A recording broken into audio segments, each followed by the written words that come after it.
Pak Anies, ini mafia di Indonesia ini harus diberantas, Pak. Mafia ini harus diselesaikan, Pak. Mafia-mafia ini berderet. Ada urusan mafia tanah, ada mafia parkir, ada mafia kesehatan, mafia perumahan, mafia pemilu, mafia bansos, bahkan mafia proyek pemerintah. Ya termasuk mafia BTS itu. Semua. Karena itu seluruh mafia ini harus kita bereskan. Republik ini tidak akan bisa maju bila kita membiarkan mafia-mafia itu merajalela di negeri ini. Maka saya sependapat dengan yang disampaikan oleh Ketua Partai Nasdem Pak Surya Paloh. Tuntaskan penyelidikannya. Semua yang terlibat harus diperiksa. Dorong transparansi. Jangan ada pihak yang dibiarkan melenggang tidak dimintai pertanggungjawabannya. Bukan bahwa hukum memang tegak, bukan saja ke bawah tapi juga ke atas. Bukan saja ke lawan tapi juga ke kawan.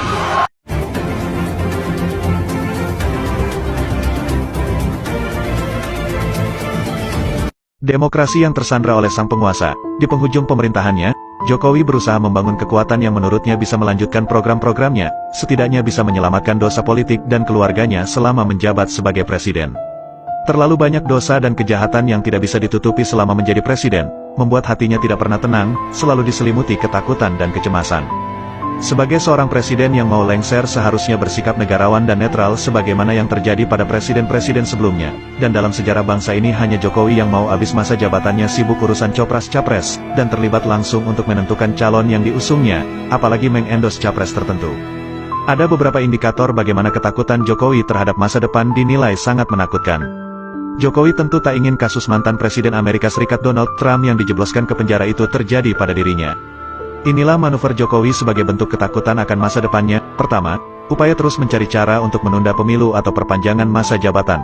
Jokowi dengan melibatkan pihak istana terus menggalang dukungan dari musra yang dimotori oleh Luhut, Bahlil, Bamsud dan Lanyala untuk menunda pilkada atau perpanjangan masa jabatan selama 3 periode, sebelum akhirnya ditenggelamkan oleh rakyat. Kedua, skenario capres hanya diisi 2 pasangan agar mudah dibuat kecurangan oleh KPU. Jika hanya 2 calon, suara bisa dibalik, seperti yang terjadi pada 2019, dengan majunya 3 kandidat, Prabowo, Anies dan Ganjar. Akhirnya skenario ini juga gagal.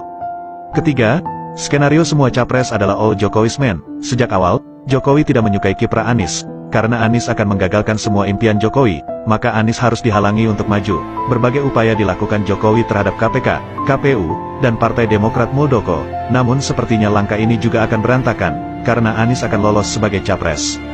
Keempat, kasus KM50.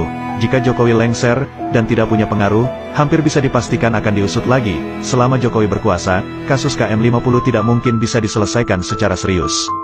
Karena akan melibatkan banyak petinggi Polri dan TNI, mungkin juga termasuk Jokowi sendiri. Kelima, kasus tragedi 21 hingga tanggal 22 Mei tahun 2019 yang menewaskan 894 pejabat KPPS yang meninggal secara misterius, akan diusut kembali. Keenam, kasus korupsi putra Jokowi, Gibran dan Kaisang yang dilaporkan Ubaidillah Badrun ke KPK, tapi tidak diusut, akan diselidiki lagi. Ketujuh, kasus mega skandal senilai 349 triliun rupiah di Kemenkeu yang diprediksi melibatkan orang dekat Jokowi. Kedelapan, penerbitan Perpu tentang lahirnya Pancasila dan Undang-Undang Ketenagakerjaan, diduga kembali diusut karena pesanan dari pihak tertentu. Kesembilan, kasus ijazah palsu dipastikan akan terus dipermasalahkan.